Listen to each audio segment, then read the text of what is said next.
In 1953, the Central Intelligence Agency began testing secret chemical formulas designed to turn human beings into biological puppets. This was Project MKUltra, a real-world effort to achieve total control over the human mind. By 1973, the political heat from the Watergate scandal was boiling over.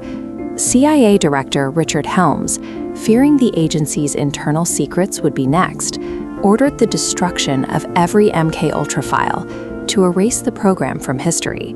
He almost succeeded.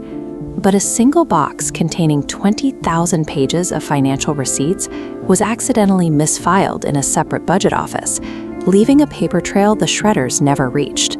4 years later, a Freedom of Information Act request shook that box loose.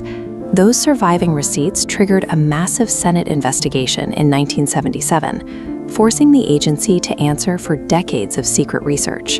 To understand what was in those receipts, we have to look at the atmosphere of Cold War paranoia that gave the CIA a blank check. In the early 1950s, the Cold War was at its peak.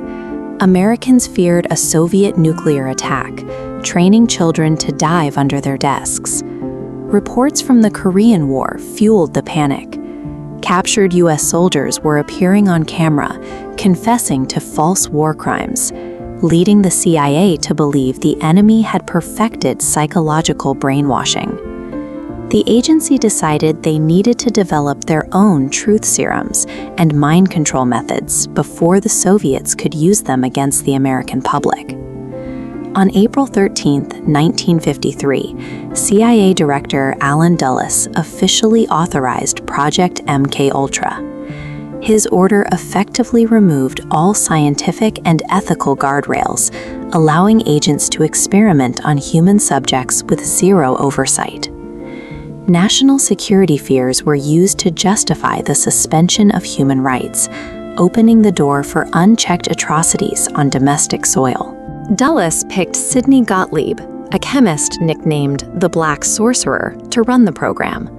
Operating in total secrecy, Gottlieb turned clinical laboratories into testing grounds for behavioral modification. Gottlieb focused his research on LSD, convinced the drug could be used to strip away a subject's willpower or force them to tell the truth. To ensure a monopoly on the research, he purchased the world's entire supply of the drug from a Swiss lab. The ultimate goal was to create what agents called a Manchurian Candidate, a person who could be programmed to carry out orders or forget specific events on command. MKUltra functioned as an umbrella for over 150 subprojects. The CIA used fake front organizations to funnel money into research at 80 different universities, hospitals, and prisons. Because the money was laundered through these dummy companies, many of the scientists and administrators at these prestigious institutions had no idea the CIA was actually paying for the work. By the late 1950s, the CIA had established a secret network of testing sites across dozens of major American cities and research hubs, all operating without independent review. The surviving financial ledgers detailed a massive breach of the Nuremberg Code, medical experiments performed on citizens who were never asked for their consent. Under Subproject 3, or Operation Midnight Climax, the CIA set up safe houses in San Francisco and New York. They used prostitutes to lure unsuspecting men to these locations, where their drinks were secretly spiked with LSD. As the men suffered through intense, uncontrolled hallucinations, CIA agents sat behind two-way mirrors, documenting their behavior as if they were lab rats. The abuse extended into hospitals. In Montreal, Subproject 68 targeted psychiatric patients who had sought help for minor conditions like anxiety or depression. Dr. Ewen Cameron subjected these patients to depatterning, a process involving drug-induced comas, massive electroshocks, and weeks of sensory deprivation to completely wipe their memories and rebuild their personalities. These tests did not produce reliable intelligence or controllable spies. They produced traumatized civilians with permanent brain damage and erased pasts.